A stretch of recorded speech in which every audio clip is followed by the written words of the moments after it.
Perfecto. Bueno, ahí comenzamos. Entonces, bueno, entonces comenzamos. Hola a todos y a todas, bienvenidos, bienvenidas, ¿cómo están? Bueno, espero que estén muy bien. Les pedimos a los que vayan llegando que muteen sus micrófonos. Ya saben, estamos ya medio acostumbrados a estas actividades virtuales. Ya cómo manejarnos, así que les pedimos que muteen sus micrófonos. Y bueno, y darles la bienvenida y dar el inicio para esta actividad que tiene que ver con uno de los libros, podríamos decir, más importantes, más influyentes, más interesantes que nos dio la antropología contemporánea. Estamos hablando de el libro de Eric Wolf, Europa y la gente sin historia. Ahí, mientras van entrando, le pedimos que vayan muteando, por favor, a ver aquí, a sus micrófonos. ¿Estamos? Sí. Bueno, el libro de Eric Wolf, Europa y la gente sin historia. Esta actividad, un poco para contextualizar y ya meternos en la actividad, se enmarca en un GT, en un grupo de trabajo, dentro de lo que es la Asociación Latinoamericana de Antropología, la ALA. Y este grupo de trabajo lo coordinamos un grupo de investigadores e investigadoras, jóvenes y no tan jóvenes, que somos parte de una red latinoamericana de antropología del trabajo, ¿no? Una red latinoamericana de antropología del trabajo que congrega compañeros y compañeras de toda América Latina y el Caribe. Esta red de investigadores e investigadoras tiene ya un tiempo largo, podríamos decir ya más de 10 años de llevar adelante distintas actividades en congresos, encuentros, escritos y demás. También esta red tiene una publicación importante que es la Revista Latinoamericana Antropología del Trabajo, que es parte de una publicación México-Argentina. Y este año nos dimos un montón de actividades para visibilizar el trabajo de esta red latinoamericana de antropología del trabajo, y hemos dado la actividad de presentar lo que nosotros llamamos clásicos de los estudios de antropología del trabajo, clásicos de maestros y maestras a las cuales nosotros y nosotras nos nutrimos.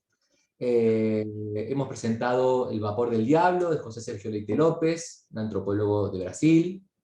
Hemos presentado El capital de la esperanza de Gustavo Elis Ribeiro, que está aquí hoy como comentarista. Hemos presentado el libro de Otros capitalismos son posibles de Luis Reigadas, un antropólogo mexicano. Y este año cerramos con esta actividad de Eric Wolf, a la cual nos da muchísimo placer poder estar llevándolo adelante. Para finalizar, y ya pasarle la palabra a mi compañera Julia Soul, queremos decirles que el año que viene es un congreso, se va a realizar un congreso muy importante, que es la reunión de antropología del Mercosur, la RAM, allí en Brasil, en Río de Janeiro, que seguramente estaremos con distintas actividades de grupos de trabajo, mesas de discusión y demás, y podremos vernos allí en persona con los compañeros y las compañeras aquí presentes y con todos aquellos que quieran participar de esta red de Antropología Latinoamericana del Trabajo. Y ahora sí, para terminar, quiero agradecerles principalmente a la ALA, la Asociación Latinoamericana de Antropología, que nos viene dando siempre la total predisposición para funcionar nosotros como grupo. Agradecerle a Scott, a Gustavo y a Patricia Torres por estar aquí en esta presentación, a mis colegas que están aquí presentes en esta actividad, y bueno, le paso la palabra a Julia Soul para que coordine la presentación. Bueno, hola a todos y todas, buenas tardes. Muy contenta de haber podido llevar adelante a esta altura del año, en estos momentos, esta presentación. Me sumo a los agradecimientos de Hernán y particularmente a Patricia y a Gustavo, que rápidamente armaron ahí, reactivaron redes de wolfianos para que podamos estar compartiendo hoy esta actividad que quiere ser una recuperación, una reposición crítica de esta esta obra, de este libro magnífico de Eric Wolf, Europa y la gente sin historia, a 40 años de su primera edición en inglés.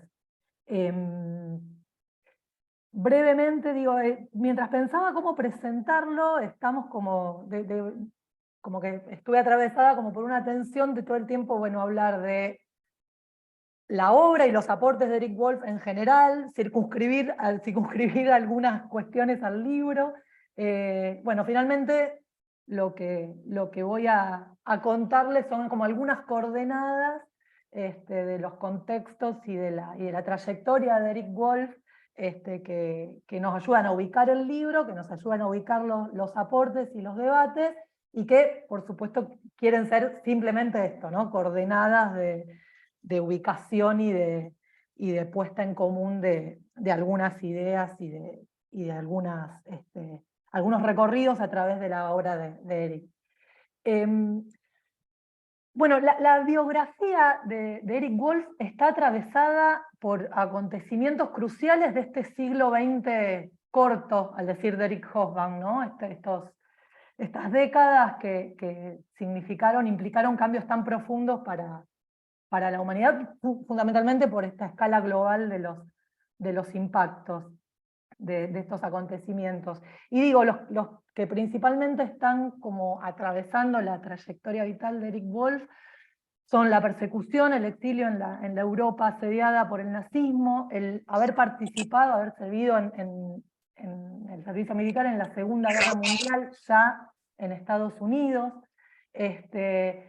Y estos procesos impactaron fuertemente, ¿no?, en su aproximación a la antropología, en el modo concreto en que se van construyendo algunos vínculos y algunas tramas con otros estudiantes, en el contexto de su doctorado, que completa en el 51, pero en el marco lo completa en el marco de también un grupo, un colectivo ahí de investigadores y de estudiantes de doctorado independiente que buscaban reponer estas experiencias vitales que los habían atravesado, habían participado de la Segunda Guerra Mundial, otros habían participado de la Guerra Civil Española, y entonces buscaban reponer y insertar, digamos, de alguna manera en el contexto de las problemáticas y de las preguntas de la antropología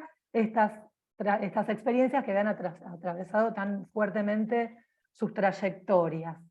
George Baca repone la trayectoria y la formación de este grupo que se desarrolla, digamos, en donde se desarrollan procesos de debate, de intercambio, de formación colectiva en un contexto institucional que era un poco caótico. Ahí el Departamento de Antropología estaba un poco sumergido en algunas disputas con las autoridades universitarias, y entonces ellos como que de alguna manera construyen este colectivo combinando sensibilidades políticas de izquierda, socialistas, con la necesidad de poner a punto, de alguna manera, las herramientas teóricas y metodológicas de la antropología en el contexto de sociedades complejas y problemas contemporáneos que se estaban presentando de modo, como decía, fundante de trayectorias y de biografías. Y en ese marco se vinculan con Julian Stewart, que avanzaba en ese contexto las ideas fundamentales de esta perspectiva de la ecología cultural, reponiendo los procesos materiales, los procesos los procesos de reproducción material de los grupos como fundamento y con una dimensión explicativa, digamos, de las trayectorias y de los procesos socioculturales, y también tenía esta preocupación por ayornar los métodos y los enfoques de la antropología. Esta colaboración se cristaliza, se expresa en La gente de Puerto Rico, Los pueblos de Puerto Rico, esta obra, esta compilación que es una de las de los textos, que hemos estudiado como aquellos que ponen en cuestión uno de los pilares fundantes de este modelo antropológico clásico, al decir de Eduardo Menéndez, que es esta idea monolítica y cerrada en sí y autoexplicativa de las unidades culturales. Acá, en este texto, lo que se muestran son justamente distintas subculturas arraigadas en espacios productivos, en espacios socioproductivos, en interacción y en conexiones que subyacen y que están presentes también a través de esos procesos en la cultura nacional, también entre comillas. Me detuve un poquito acá porque, recorriendo después los desarrollos y los temas y los problemas y las preocupaciones de Eric Wolf, esta época parece ser como, bueno, una época de fermento intelectual, político, que marca los derroteros que después va a seguir la investigación, y que indudablemente en Europa y la gente sin historia aparecen como sistematizados de una manera fundamental para nosotros, ¿no? Para quienes estamos, para quienes vinimos después, por decirlo de alguna manera. Digo, la importancia de las investigaciones en una perspectiva, en un enfoque materialista, atento a las dimensiones estructurales de los procesos culturales y a la inversa, la insistencia en el carácter explicativo y acumulativo del conocimiento antropológico, fueron, por lo menos para quienes nos acercamos a la obra a través de estos intereses, como herramientas fundamentales para poder construir perspectivas contemporáneas sobre las problemáticas vinculadas con el mundo del trabajo. Muy brevemente, Europa y la gente sin historia está organizado en 4 apartados, el primero de los cuales despliega con una claridad y una rigurosidad impresionantes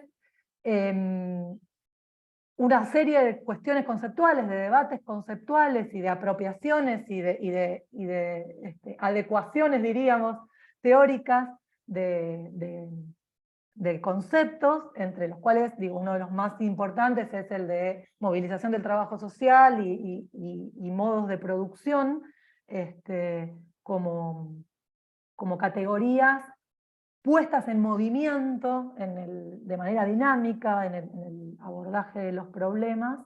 Y también hay ahí algunos tips metodológicos e históricos que también son faros para cualquier proceso de investigación que pretenda abonar en esta perspectiva, ¿no? La atención a las conexiones, la atención al carácter dinámico y procesual de los fenómenos que observamos. Bueno, nos vamos a explayar sobre esto seguramente en lo que sigue.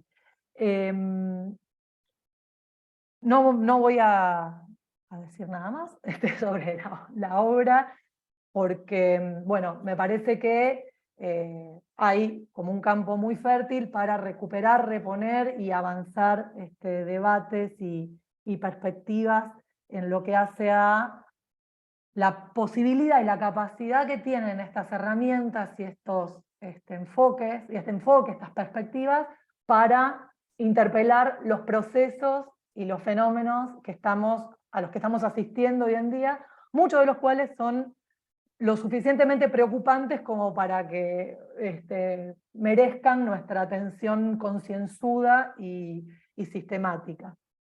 Así que sin más, voy a presentar a nuestros colegas que muy atentamente han accedido a esta actividad y a esta propuesta que hicimos de organizar el conversatorio a través de 3 ejes.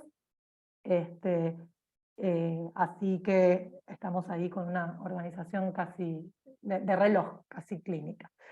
Nos acompañan Scott Guggenheim, que hizo su licenciatura en City University en Nueva York, orientado por Eric Wolf, dirigido por Eric Wolf, y fue participante del seminario que culmina después en la redacción de el libro que estamos discutiendo hoy, con lo cual ahí tenemos una perspectiva, una experiencia ahí fundamental, cómo fue el discutir esos materiales.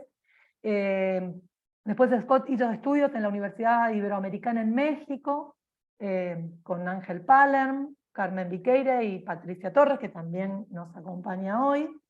Y posteriormente, dice Scott, en vez de entrar a la academia, digamos, se insertó, se dirigió al Banco Mundial, tratando de poner en práctica los conceptos sobre el desarrollo de comunidad que había estudiado con Wolf y sus colegas mexicanas. Como un paso de su carrera profesional, fue asesor del presidente Ashraf Ghani en la República Islámica de Afganistán, y ahora da clases en Georgetown University en Washington, y vive en Yakarta. No está conectado desde Yakarta con las 12 horas de diferencia, así que eso me tranquilizó bastante. También nos acompaña Gustavo Lins Ribeiro, que se formó en la Universidad de Brasilia y en la City University de Nueva York también. Su tesis de maestría y doctorado se desarrollaron en torno de la idea de grandes proyectos, la noción de grandes proyectos, y trabajó ahí la construcción de Brasilia y de la represa hidroeléctrica de Yacyretá. Actualmente, digamos, en su trayectoria está abordando problemas vinculados con el transnacionalismo, las migraciones y las antropologías mundiales. Actualmente es profesor investigador en la Universidad Autónoma Metropolitana en Lerma, en México, y es investigador senior del Departamento de Antropología en la Universidad de Brasilia. Y Patricia, compañera de la red, ella se formó en México y obtuvo el grado de doctora en antropología en la Universidad Johns Hopkins, en Baltimore, y ha desarrollado investigación en México y Filipinas en temas de trabajo agrícola e industrial. Ha sido responsable de programas de posgrado en la Universidad Iberoamericana y en el Centro de Investigaciones y Estudios Superiores en Antropología Social, en el CIESAS, en México, y actualmente desarrolla sus actividades de formación e investigación en la línea de violencia, géneros y sexualidades distintas, y coordina el Laboratorio de Información Geográfica. Bueno, estos son nuestros acompañantes hoy, nuestros compañeros hoy de ruta en esta aventura de discutir y reponer a Eric Wolf.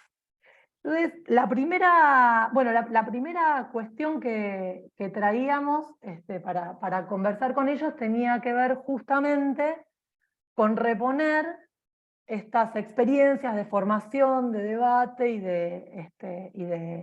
y de trabajo con Eric Wolf en ese contexto intelectual, en ese contexto de debate de ideas, perspectivas y teorías que eran los fines de los 70, los 80, en Estados Unidos. Así que, si les parece, vamos por el orden alfabético riguroso. Scott. Well, sí. Sí, ¿me escuchan allá? Bueno, primero para comenzar, quiero pedir disculpas a la audiencia porque ya son 40 años que casi no hablo español. He olvidado bastante porque vivo en la Indonesia, donde hablan Indonesia. Right? Y por supuesto el inglés. Pero voy a hacer el intento y pido disculpas a todos.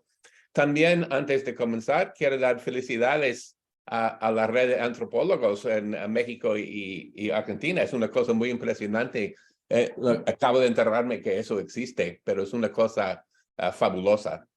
Entonces, si voy a hablar un poco sobre cómo conocí a Dr. Eric, como decía Julia, era cuando estuve estudiando la licenciatura en la Universidad de Nueva York, pero yo estuve estudiando biología. Y por casualidad me metí a una clase de antropología porque mis compañeros me dijeron que hay un antropólogo muy famoso y es bastante interesante. Y me metí por allá y nunca estudié biología después de eso. Era un profesor muy impresionante y, como decía Julia también, en ese entonces estaba dando clases sobre sobre la historia de los pueblos sin historia, y lo hizo de una manera muy interesante. Tenía un gran mapa enfrente de la clase, pero estaba al revés. Y él comenzó la clase diciendo, lo hice a propósito, porque quiero enseñar a ustedes, los estudiantes, que Europa siempre ha sido el culo de Asia. Entonces, y para enseñar que realmente el centro del mundo, antes del siglo XIX y XVIII, realmente ha sido los flujos migratorios y del precapitalismo en Asia. Y para mí fue una visión fascinante para entender las sociedades que tienen que combinar geografía, historia y el análisis social. Pero cuando estuve terminando mis estudios de licenciatura, fui al Dr. Wolf para pedirle una carta de recomendación para entrar al programa de posgrado. Y él me dijo, no te voy a dar ninguna carta antes que haces un trabajo de campo. Y tienes que irte a México para estudiar, pero en ese entonces no hablaba español. Entonces me fui a la Iberoamericana y me encontré con una antropóloga mexicana que se llamaba Patricia Torres, y ella decía, yo no sé qué hace aquí ese pinche gringo baboso. Entonces me envió a la sierra de Veracruz por unos 3 meses para aprender el español, y decía, si sobrevivo a esa experiencia, puedo participar en algún seminario y podemos hablar más serio sobre su futuro. 40 años después, aquí estoy. Eso fue mi formación, y siempre estuve en contacto con el Dr. Eric hasta que se murió. Y también cuando estaba dictando en el posgrado en Nueva York, también participé en algunos de los seminarios, y ahí conocí a Dr. Gustavo, que siempre ha sido un gran amigo después de ese entonces. Eso fue cómo me encontré con el Dr. Eric. Buenísimo, muchas gracias. Gustavo. Bueno, muchas gracias, Julia. Hernán, todos los compañeros de Argentina y de México que que organizaron este encuentro. Realmente es una emoción estar aquí viendo, por ejemplo, Judith Frydenberg, que no la veía hacía mucho. ¿Cómo andas, Judith? Bueno, Patti Torres, yo la veo de vez en cuando aquí en la Ciudad de México, aunque hace bastante tiempo que no la veo. Y Scott, hacía un año más o menos que no nos veíamos por Zoom. Hernán, todos los amigos que están aquí, Roberto Ringelet, me imagino que estás en Posadas. También yo vi aquí Marita Catulo, bueno, un montón de gente que conozco, y o sea que me siento muy a gusto, además para hablar inicialmente de mi relación con Eric. Yo hacía maestría en la Universidad de Brasilia, como Julia lo dijo aquí, y yo era un admirador de la obra de Eric Wolf y de Sidney Meads también. Entonces, porque yo cuando terminé mi tesis sobre la construcción de Brasilia, yo pensé que estaba frente a una forma de producción vinculada a la expansión de sistemas económicos, de la misma manera que Eric y Sid habían discutido cuestiones que tenían que ver con plantations, sistemas de plantations y haciendas. Entonces, por suerte terminó en la CUNY en 1982 y llegó, y Scott a lo mejor vio esto en la licenciatura, pero yo ya lo vi al final, y el semestre de otoño de 1982, donde yo y Scott nos conocimos, y sí, desde entonces somos amigos, y comentábamos que español no es exactamente una lengua secreta en Nueva York, así que no podíamos hablar muy mal de lo que veíamos a nuestro alrededor, porque obviamente mucha gente habla español en Nueva York. Y en ese hice un curso que Scott estaba ahí de oyente. Yo creo que tú ya estabas en Johns Hopkins en esta época, Scott. No sé si estabas. Sí, Sí, ya estabas con Sid Meads, ¿no? Y entonces Scott estaba de oyente y también por mera casualidad vivíamos cerca uno del otro en Brooklyn. Y bien, el curso se llamaba Clases Obreras y Campesinados en el Mundo. Y después el libro, Europa y la gente sin historia, sale justamente, esta es una copia que yo tengo desde entonces, tiene 40 años, está pobrecita ya bien trabajada, mira cómo está esta hoja casi suelta. Y salió en el final del año. Y yo tuve el gusto de ser invitado a la fiesta de celebración del libro, que fue en el departamento de Jane Schneider, una profesora del posgrado de CUNY. Y bueno, como puede imaginar, una gran parte de la intelectualidad de izquierda de Nueva York estaba ahí presente. Eric fue mi director de tesis de doctorado. Yo, como dije, pensaba que estaba frente a una forma de producción y que después llamé de proyectos en gran escala. Y él me hizo una pregunta en uno de los varios encuentros que tuvimos para discutir antropología y lo que yo quería hacer, que realmente como que influenció mi manera de ser antropólogo permanentemente. Porque yo inicialmente quería comparar la construcción de Brasilia con la construcción de una hidroeléctrica en la Amazonía brasileña, se llama Tucuruí. Y Eric me dijo, no, bueno, pero mientras tú haces el trabajo de curso aquí, teníamos que hacer 2 años de cursos, ¿por qué no estudias la construcción del canal de Suez, la construcción del canal de Panamá, la construcción de los ferrocarriles en Estados Unidos? Y yo pensé, es cierto, ¿por qué tengo que parar mi imaginación en las fronteras de Brasil? Y entonces creo que en este momento empecé a estudiar globalización y nunca más salí de eso. Y bueno, que es que aprendí con Eric, bueno, algo que Julia ya mencionó, bueno, en primer lugar, que es un eje central de Europa y la gente sin historia, pensar las interconexiones, ser un marxista heterodoxo, porque Eric era bastante heterodoxo, y identificar las diferencias de poder.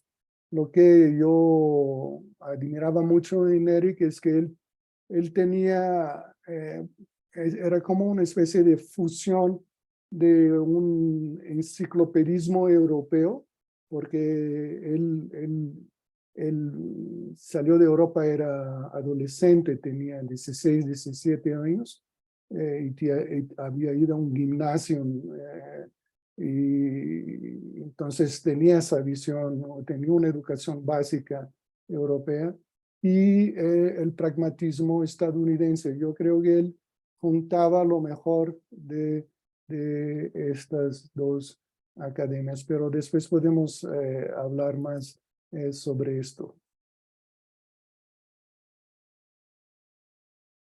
Muchas gracias, Gustavo. Pati. Lo voy a leer un poquitín porque también complementa muy bien lo que han dicho Scott, muy breve, y Gustavo, latino como nosotros. Eric Wolf es en México un referente continuo por haber hecho la mayor parte de sus investigaciones en México, por su cercanía a Ángel Paler, mi maestro también, y a su esposa Carmen Viqueira, que ya mencionó Scott. Por supuesto, Julian Stewart, su maestro, el maestro de Eric, Él es el que nos puso en contacto a Eric con Ángel Palermo, lo mandó a campo con Ángel Palermo, hicieron investigación juntos cuando Eric estaba terminando su doctorado. Arturo Barman conoció el trabajo de Eric y más tarde se hizo también un gran amigo. Los menciono a Arturo y a Ángel porque son mis referentes académicos y ellos son los que me unen a Eric Wolf. Yo estudié en México dentro de la antropología crítica. Estoy hablando del 68 en adelante, empecé en 69, con una fuerte orientación marxista, a pesar de estar en una universidad privada, a donde habían llegado los profesores expulsados de la escuela pública. Ángel Palermo nos había invitado. Hay una fuerte dosis teórica de los profesores sobre la ecología cultural. Estábamos en paralelo con lo que está sucediendo en Estados Unidos. No hay convergencias como ven el libro que se refiere mucho a la antropología pasa en América Latina y en Europa. En el tercer año de la licenciatura lo conocí en persona, pero ya había leído digamos que los primeros libros, el primer libro que leí de ella, ¿perdón? Sí, te escucho. Te escucho un poco mal, quizás si cortás la cámara, se te puede escuchar mejor. ¿Así? A lo mejor, ¿está mejor? A ver, ahí pareciera que sí. Sí. Ok. Se entrecorta mucho, no llegamos a comprenderte. Es posible que sea por culpa de, ay, qué pena. Entonces voy a hacer un esfuerzo, me cambié de computadora, entonces tal vez es eso. Entonces yo lo que quiero comentar es que el primer libro que leo, el libro grande, aparte del de Ángel Palermo sobre introducción a la etnología, fue el libro de Pueblos y Culturas de Mesoamérica, Sons of the Shaking Earth, 1959, publicado en México y en español al mismo tiempo, que es un libro relacionado con los diálogos sobre México, que tenían Ángel Palermo y otros mexicanos también, todavía no Barman. Lo recuerdo como un intento de ver la historia de México como un proceso de cambios en una naturaleza agresiva por la presencia constante de temblores y con pocos recursos hídricos. La respuesta civilizatoria en Mesoamérica y los cambios que ocurren en la colonización hasta el presente fue el intento de Eric Wolf para llevarnos al devenir de las culturas originarias, el mestizaje resultante y el lugar que ocupan finalmente los indígenas en el México contemporáneo de los años 50. En todos los cursos que tomaba en la licenciatura, por alguna razón terminábamos leyendo algo de Eric Wolf. Los campesinos, relaciones patrón-cliente, compadrazgo con Sidney Mintz, haciendas y plantaciones también con Sidney Mintz, el pueblo, People of Puerto Rico, el pueblo de Puerto Rico, el proyecto de Julian Stewart, que realmente la introducción la escriben Mintz y Eric Wolf. Una introducción que vale la pena, Julia, ¿verdad?, releerla, porque está ahí ya ese interés en lo que es la mercancía y lo que es el mundo. Entonces, eso está en México, lo estábamos leyendo pues en los años 70. Y por eso les digo que al conocer a Wolf en 1971, es en la casa de campo de la universidad, en Tepetlaustoc, Estado de México, donde había hecho investigaciones de campo con Ángel Palermo, recorridos, estancias en algunos poblados y alguna publicación conjunta en el Acolhuacan septentrional. Fue maravilloso conocerlo. Todas y todos teníamos muchísimas ganas de tocar a Eric Wolf. Hasta hicimos una caricatura de cómo sería él, porque no lo conocíamos, no teníamos ni una fotografía. Un hombre extremadamente sencillo y cálido, a diferencia de otros reconocidos extranjeros que ya nos habían invitado y, por supuesto, de muchos locales antropólogos. Con Marilu Cela y Leti Gándara, yo estaba haciendo un trabajo de campo que a Palermo no le había gustado nada la idea. Estaba muy molesto porque quisimos hacer antropología urbana. Queríamos estudiar dentro de esa región de la Acolhuacan el centro rector y no un poblado campesino más, el centro rector o ciudad de servicios del área. Recuerdo cómo cuando empezamos a presentar los resultados de investigación al que había sido invitado Eric Wolf, Ángel se levantó, ya lo había hecho antes cuando presentábamos Marilu, Leti y yo, y se fue. Eric nos escuchó con mucha atención y es más, nos dio sugerencias para llegar más lejos de lo que estábamos investigando. Cómo realmente ubicar.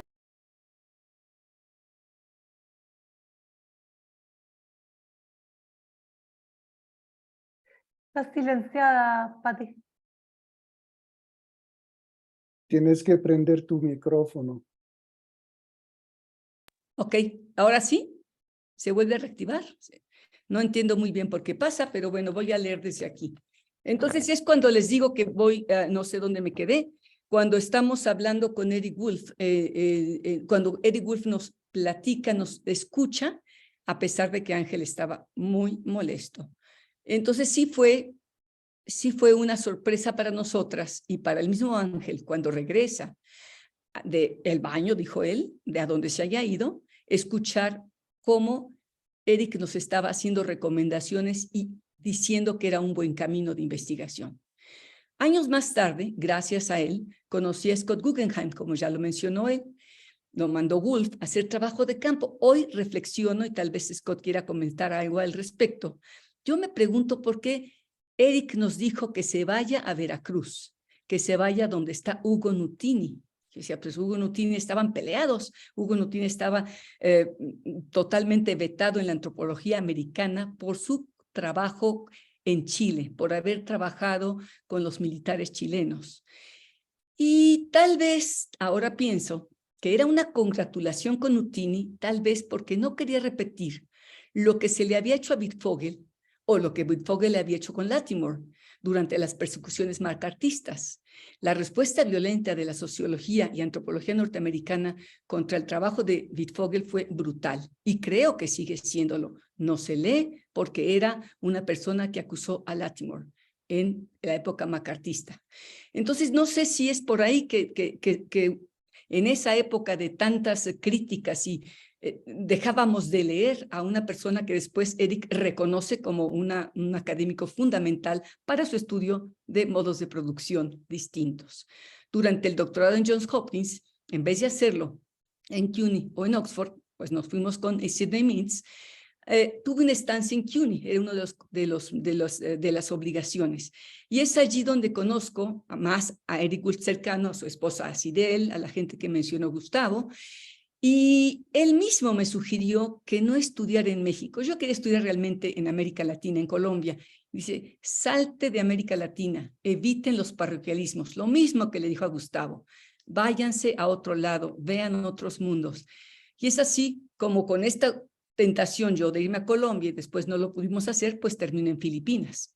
Allí es donde conozco a Gustavo Lins Ribeiro. Estabas haciendo el doctorado, efectivamente, ya eras muy amigo de Scott, y Eric me invitó en ese año que toman la clase de la que comenzaste, de campesinado, de la clase obrera y campesinado, a platicar sobre el trabajo de licenciatura que hice en un complejo industrial en los campos de Apan Hidalgo. Entonces me acuerdo mucho que Eric ya empezaba a estar enfermo, estaba muy cansado y me dijo que ya le habían detectado por primera vez el cáncer.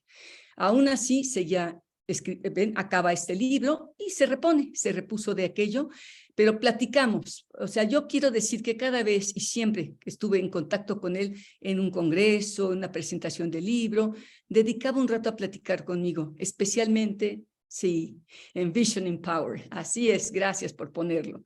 Especialmente cuando muere Ángel Palermo, me dedicó un rato muy largo a decir cómo para él había sido un pilar en su formación también, porque como bien dijiste, Gustavo, eran dos personas, fíjate, tanto Ángel, Julia también lo dijo, tanto Ángel como Eric venían de guerras, venían de haber estado en guerras diferentes, pero en guerras también que terminan con un fascismo brutal, son expulsados, en el caso de Ángel, ambos saben los que es estar encarcelado y ambos saben los que es llevar armas y matar, ¿no? La violencia la han vivido en carne propia. Y podría decir que eso los unía mucho, y Arturo, pues por ser judío, esa es mi impresión, y por haber vivido desde su experiencia de migración a México. Yo quiero cerrar diciendo que yo reconocí a Eric Wolf de manera póstuma en la biblioteca de su casa. Ya había muerto, Sidel Silverman amorosamente me obsequió la sección latinoamericana de la biblioteca de Eric. misma que yo ofrecía Ciesas. La doctora Teresa Rojas, amiga y colega, aceptó acompañarme. Yo sabía que sola no podía dedicarme a empacar, clasificar y organizar esa biblioteca. Es solo la latinoamericana. Y entonces allí nos fuimos y fue una manera tan interesante de conocer a Eric, porque Cidel me dejó trabajar lo que yo tenía que trabajar, aparte de clasificar, en el escritorio de Eric Wolf. Entonces, estar enfrente a los últimos libros que usó para Envision in Power fue muy impresionante. Me dice, no, agárralos, tócalos, si alguno te gusta, te los llevas. Pues claro, me traje Mi lucha de Hitler totalmente platicado, comentado y rayado por Eric. Es un regalo. Conocer la manera en que Eric lee a través de ver el libro leído por él fue maravilloso. Esto se acompaña también con el que más tarde, cuando ya terminamos la tarea de clasificación de los libros latinoamericanos, los empajamos rumbo a México, nos dice Cidel, ahora vénganse a ver la otra biblioteca, que era la biblioteca etnográfica, organizada por naciones. Estoy viendo los dos libros, pero sobre todo Europa y la gente sin historia. Esas etnografías históricas, esas colecciones de arte, esas cosas en todos los idiomas del mundo, y vas encontrando los libros que él tocó, revisó, esa gran erudición vista en un cuarto enorme. Fue de verdad, yo quiero decir que para mí eso fue el último gran encuentro con Eric, ¿no? El ver la biblioteca y poder tocar sus libros. Y además en casa tengo algunos porque Cidel dijo, llévense los que quieran, porque Teresa Rojas compró una maleta solo para ello y yo puse algunos libros en su maleta. Bueno, pues con eso termino. Muchas gracias, Pati. Bueno, muchas gracias a los tres por haber traído estas tramas más cotidianas y estos encuentros, no solo con la obra, con la elaboración conceptual, sino también con sus biografías, con sus experiencias, con sus aprendizajes. Vamos a la segunda cuestión que nos interesaba reponer, que tiene que ver con, de alguna manera, una constante, algo adelantamos en la presentación, una constante en la obra de Eric, que es este diálogo que es a la vez creativo y riguroso entre el conocimiento empírico, digamos, los datos empíricos, los datos históricos, las teorías antropológicas y el marxismo, para producir conceptos profundamente situados en las sensibilidades propias de la antropología sociocultural, entre las cuales, bueno, esto, la cuestión del conocimiento empírico, de lo que les pasa a las personas, es como la piedra de toque, ¿no? Nos parecía que, bueno, en el campo de la antropología social, estos diálogos y estos recorridos se fueron como hilvanando en torno de estas nociones de trabajo social, movilización del trabajo social, y cómo evoca y cómo repone la relación entre los conjuntos sociales y la naturaleza. Algo de esto traía Patti, la idea de poder como aspecto constitutivo de todas las relaciones sociales, de las estructuras que movilizan esas relaciones, la noción de culturas como sistemas dinámicos, en constante movimiento, en cambio, en conexiones. Digo, son como cuestiones muy generales y abstractas y a la vez se nutren de profundas recuperaciones de etnografías y de conocimiento empírico. Entonces, un poco la idea era reponer ahora, intercambiar en sus propias trayectorias, en sus propios trabajos, cómo han considerado ustedes estos temas, estos aportes, cuáles aportes han considerado, cuáles apropiaciones han hecho, y cómo les parece que han conectado históricamente con distintos momentos en el campo de la disciplina y de la antropología. Scott. Buena pregunta.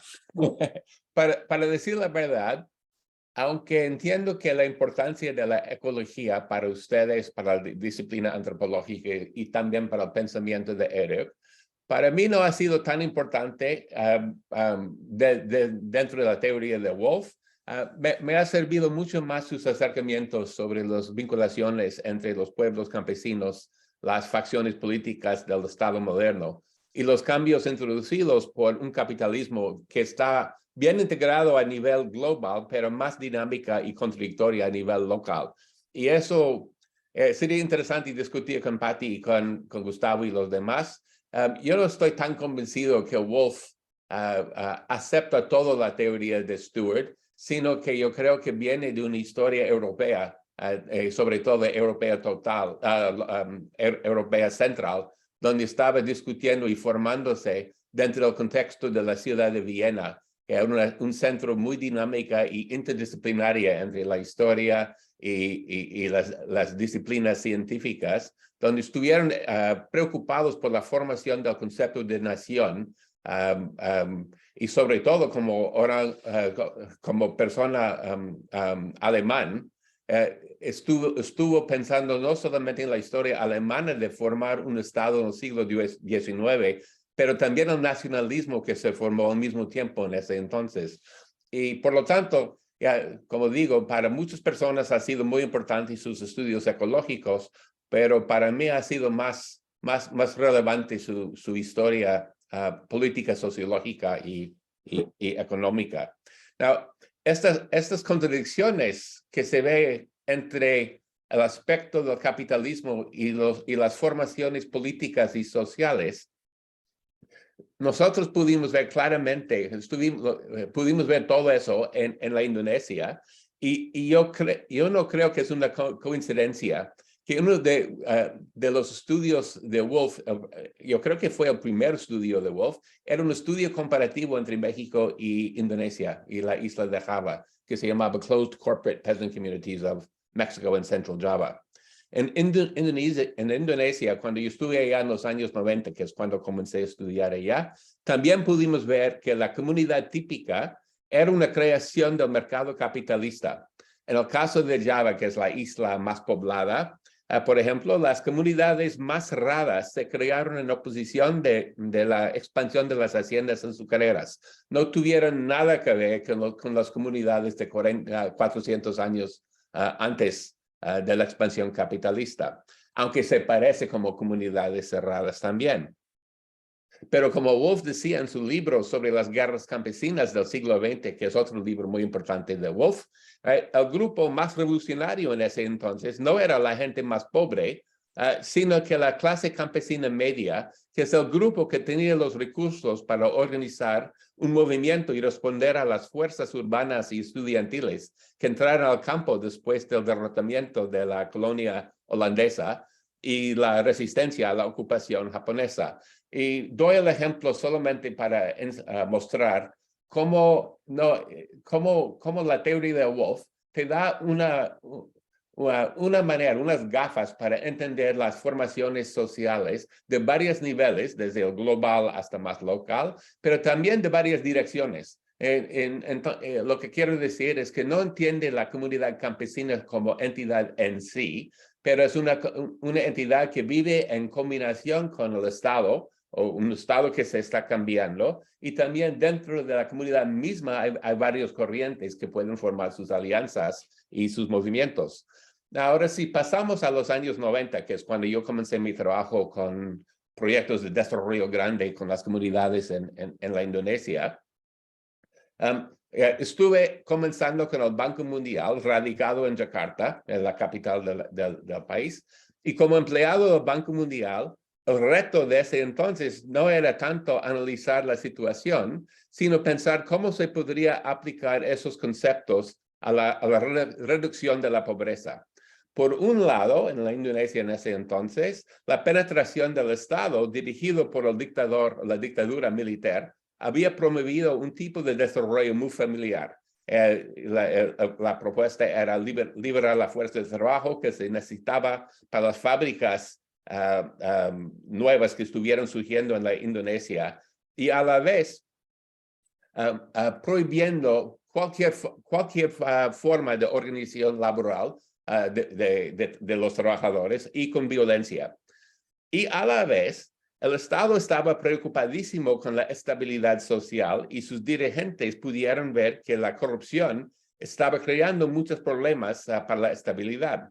Los programas normales de riego, salud, educación, etcétera, estuvieron fallando después de 40 años de desarrollo. Entonces había contradicción a nivel de política con los deseos de la élite, pero la burocracia estuvieron robando demasiado y perdieron la confianza del pueblo. De ahí surgió la idea de transferir dinero directamente a las comunidades para mantener, para manejar ellos mismos. No quiero evaluar o discutir el programa en sí, que es lo que estuve dirigiendo en ese entonces, pero si me permiten un minuto más, quiero hacer algunas vinculaciones con el pensamiento de Woolf y Europa en La gente sin historia, y sus otros libros también. El primero es que los estudios de Eric, los estudios que hicimos nosotros eran inductivos, no deductivos. Y creo que es una cosa fundamental para entender el pensamiento de Eric. Tuvimos que hacer 48 estudios de casos etnográficos en 3 partes del archipiélago y no solamente aplicar la teoría del desarrollo desde arriba aplicada a un contexto real. El segundo, vemos cómo las contradicciones del Estado mismo, el Estado nacional estaba frustrado por sus propios ramas subnacionales y su propia contradicción entre niveles del Estado, varios corrientes dentro del mismo Estado, abrió la posibilidad de crear una alianza entre los desarrollistas del Estado nacional y las fuerzas preocupadas por la instabilidad. Lo que quiero decir es cuando había varios expertos en la planeación y desarrollo que quisieran transferir dinero directamente a las comunidades, pero tuvieron miedo de los militares que estuvieran dirigiendo el Estado. Pero resulta que el interés del Estado era mantener la estabilidad. De veras no les importa tanto que si transfiera dinero directamente a ellos. Y cuando dieron el señal de la luz verde que podrían seguir, había una alianza entre los militares y los terroristas en frente de toda la burocracia del Estado. Tercero, desde la perspectiva de las comunidades, había que manejar por un lado la relación de la comunidad con el Estado y a la vez la heterogeneidad de la comunidad misma. Es decir, hay varias clases dentro de la misma comunidad cerrada que unos pudieran la posibilidad de aprovechar de ese dinero y otros no. Y eso fue importante también. Y cuarto, y por final, lo que impulsa la preocupación del gobierno y al mismo Banco Mundial para apoyar una idea tan ridícula como dar dinero directamente a los pueblos no era un gran cambio a nivel teórico, sino el derrote del sistema económico a través del crisis financiero asiático de los años 1997 hasta el año 2000. Es decir, una crisis a nivel global tenía sus impactos a nivel político bastante local. Now, actualmente, porque esos programas siguen trabajando, actualmente esos programas han cambiado su función a causa, otra vez, de cambios en el tipo de integración entre los pueblos y el Estado.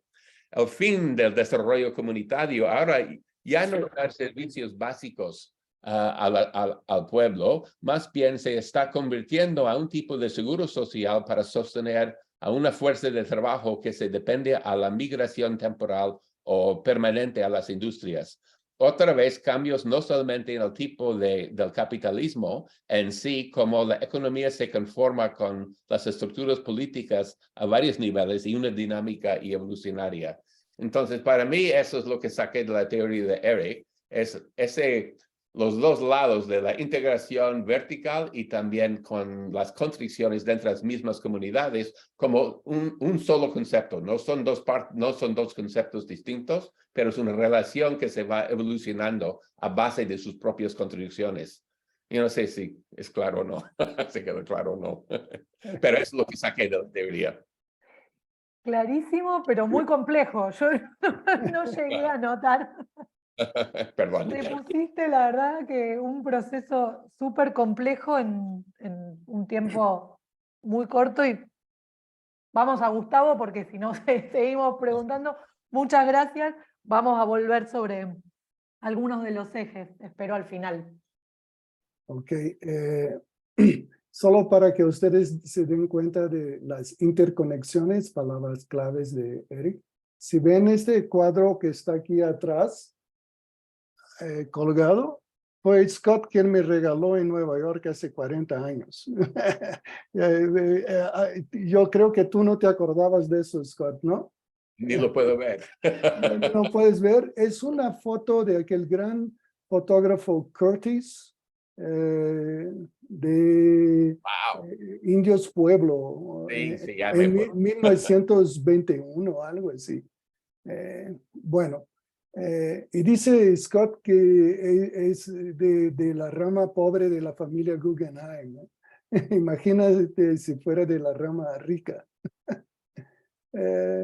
Bueno, hablar de la influencia de Eric en mi trabajo es muy difícil porque Eric era lo que los estadounidenses llaman de role model, ¿no?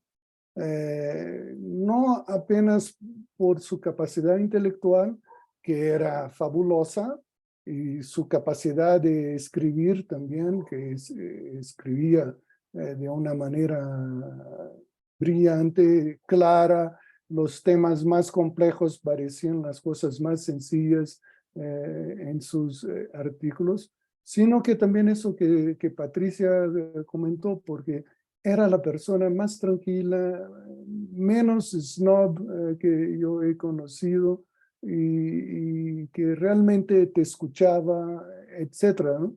Entonces, yo creo que los grandes profesores son así. Tú no aprendes solo lo que ellos piensan sobre el mundo, pero también cómo estar en el mundo.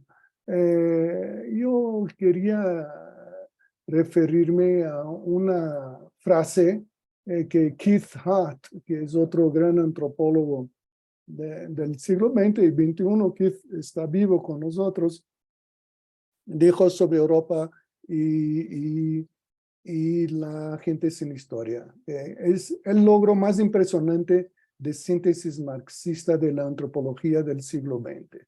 Yo no tengo ninguna duda sobre esto. Y la cuestión es que es eso. Eric era un marxista.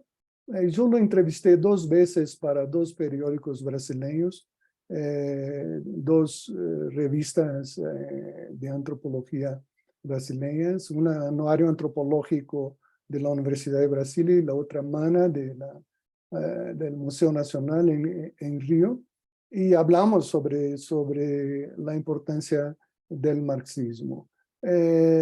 Obviamente, Eric, como ya mencionó Julia, y creo que también Patti, era una persona de su tiempo y el tiempo en que él vivió no era nada fácil para los marxistas en Estados Unidos. Eric fue visitado por el FBI en su cubículo y en esa época que estaba el famoso macartismo o el Red Scare en Estados Unidos. Estados Unidos es un país que ya sabemos tiene una democracia muy dudosa. Yo quisiera entrar aquí con el rol de México, que Patricia comentó por sus vinculaciones, las vinculaciones de Eric con grandes antropólogos mexicanos como Arturo Barman y Ángel Palermo. Yo creo que también Eric encontraba en México, especialmente en los años 70, y claro que después también un ambiente democrático de discusión marxista que él no tenía en Estados Unidos. Porque aquí, obviamente, especialmente en los años 70, el marxismo era central y era abiertamente discutido y había varios tipos de marxismo, ¿no? Entonces, yo creo que es importante destacar eso. No voy a hablar sobre la relación con Ángel Palermo. Patricia tiene un libro sobre Ángel Palermo, conoce esta relación mucho, no apenas del punto de vista intelectual, sino que también vivencial, porque Patricia conoció a Ángel Palermo, yo nunca tuve esta posibilidad. Quiero volver a la cuestión, otro término que Patricia utilizó, que es erudición, ¿no? Eric era un erudito, en el gran sentido de la palabra. Te impresionaba lo que él sabía y cómo usaba lo que él sabía. No hay ni hablar de libros, no hay un solo artículo de Eric que tú no veas esta erudición histórica, sociológica, antropológica, ¿no?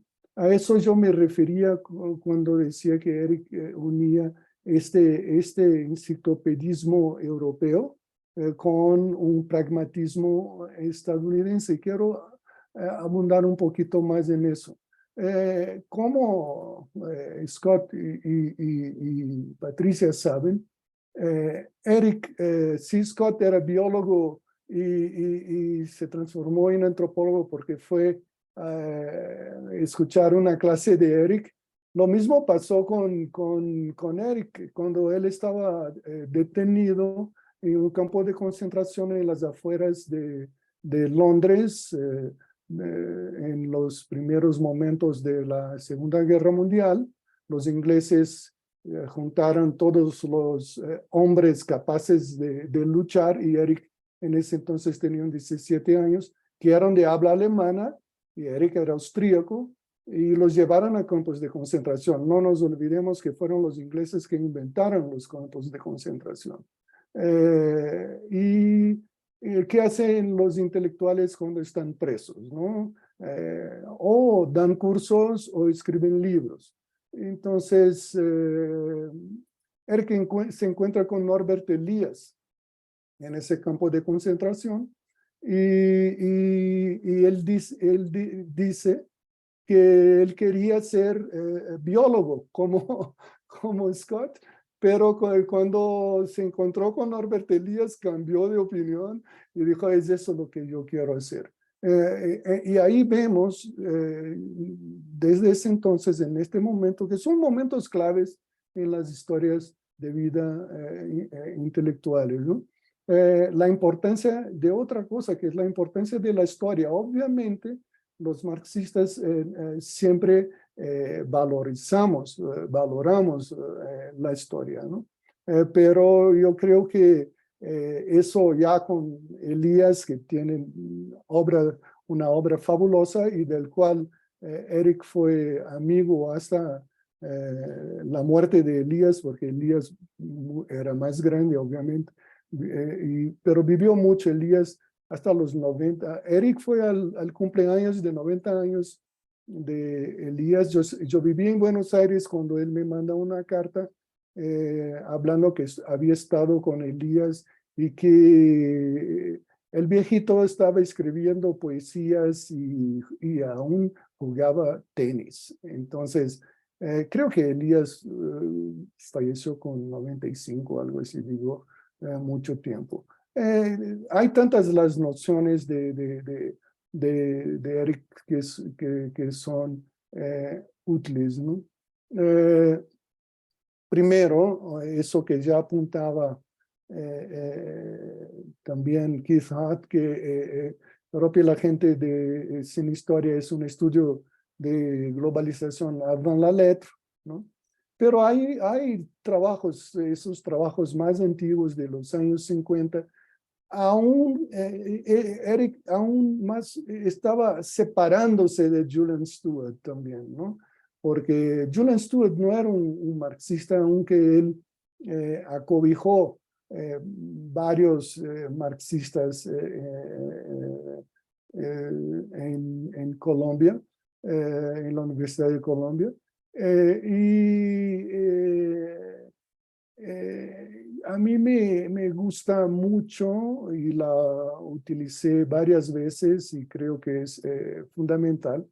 Es en la discusión de Stewart. Stewart, creo que el fantasma de Stewart ahí en ese momento eran los estudios de comunidad, que claro, también tienen que ver aquí con Redfield en México, etcétera, ¿no?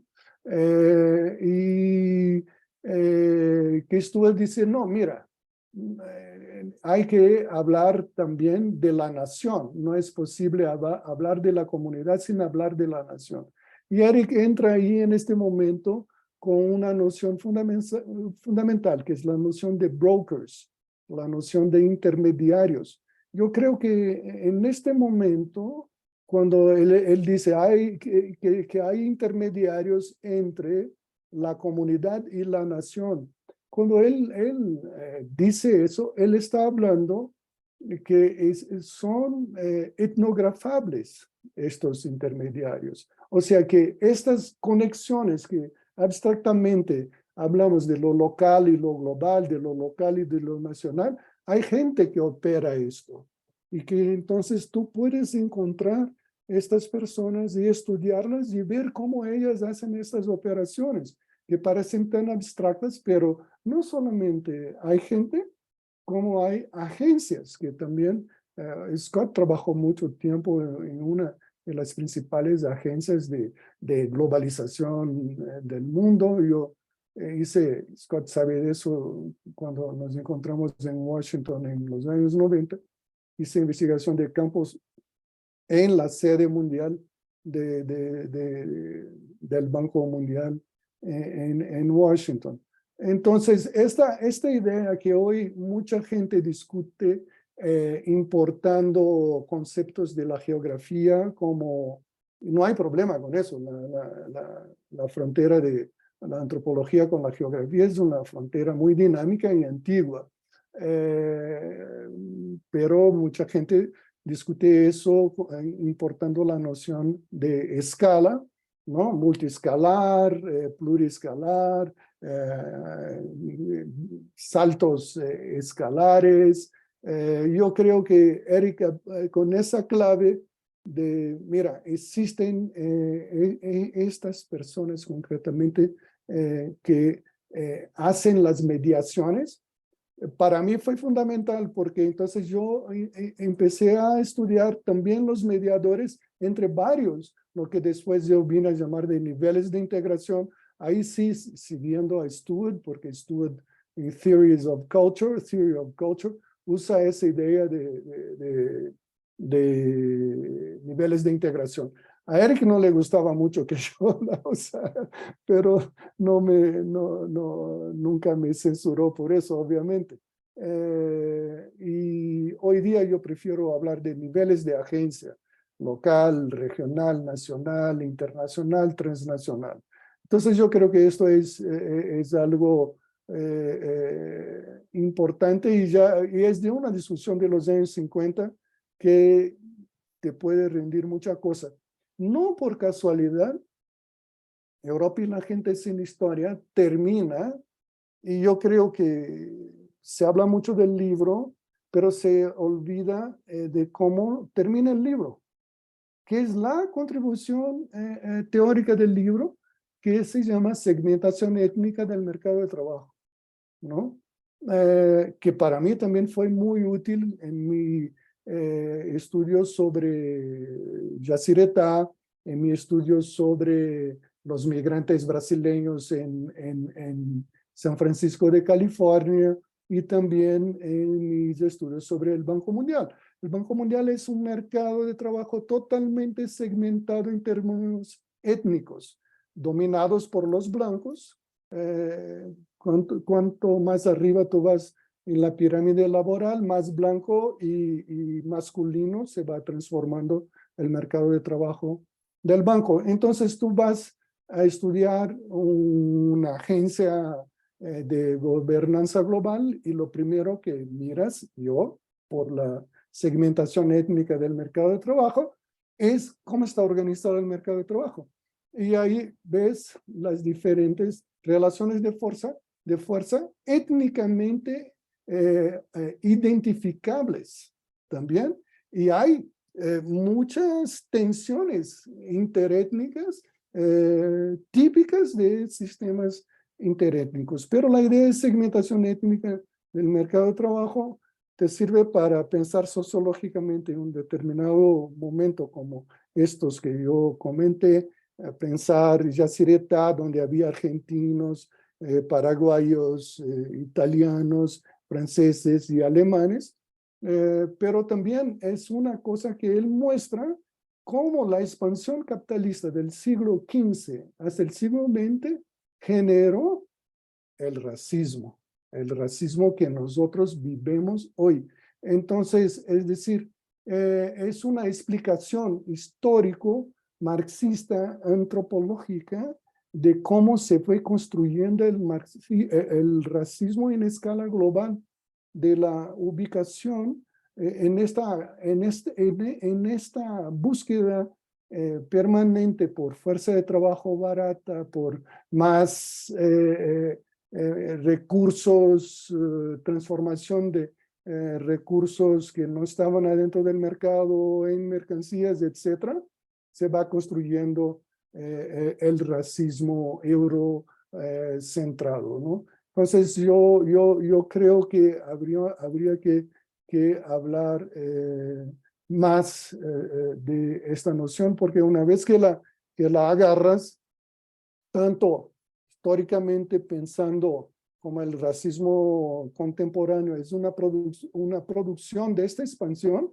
el racismo contra los afrodiaspóricos o el racismo contra todos los nativos del mundo, ¿no? Los de Indonesia, los de Sudáfrica, los de Brasil, los de Canadá, ¿no? Todo eso tiene que ver, y no por casualidad, es el final de este libro, la idea de segmentación étnica del mercado de trabajo. Bueno, la idea de diferentes tipos de poder también es genial, que le introduce creo que en español se llama Encarando el Poder, Envisioning Power. Y Eric era muy osado también. Este libro, Envisioning Power, que yo lo encontré, la última vez que encontré a Eric fue justamente en la fiesta de lanzamiento de este libro en la AAA en 1998 o 99, 98 o 99, creo, no sé, ahora ya no me acuerdo qué año, Eric. Gustavo, tienes que redondear un poco esta parte. Ok, está bien. No, me paro aquí, gracias. Pues si Sí, quieren, me cambié de lugar, espero se oigan mejor. Te oímos. Lo vemos. ¿Sí? Bueno, porque me cambié de lugar. Pero bueno, lo que quiero decir es primero responder, como hiciste, Gustavo, a la provocación de Scott sobre Stewart. Yo recuerdo una plática muy interesante de Eric y Ángel en estas sesiones ya en México, cuando dice Eric que él le dijo a Julian Stewart que su trabajo le recordaba mucho a un autor que era Carlos Marx, y que Julian Stewart le contestó, pues qué interesante, preséntamelo, ¿no? Mostrando esa falta de erudición que bien mencionas norteamericana. Y lo podemos decir de muchos colegas de esa época. Por eso yo creo que fue el entendimiento que bien apuntas entre Eric y Ángel, ¿no? Ese espacio, que en México también es un país en donde no puedes estar, ¿verdad, Gustavo?, sin ver la historia, ¿no? Sin ver las civilizaciones que ha habido, y nos apela la historia siempre. O sea, simplemente por la civilización prehispánica y después la civilización europea, el nacimiento del capitalismo en México es muy interesante. Eric Wolf lo discutía con Carmen Viqueira, una crítica de Carmen Viqueira muy fuerte al trabajo de Eric, era el no reconocer que el sistema de fábricas no es europeo, es mexicano. El textil, los obrajes son fábricas, y si había salario. Si no pagaban salario, era por maneras de mejorar las condiciones de sacar plusvalía.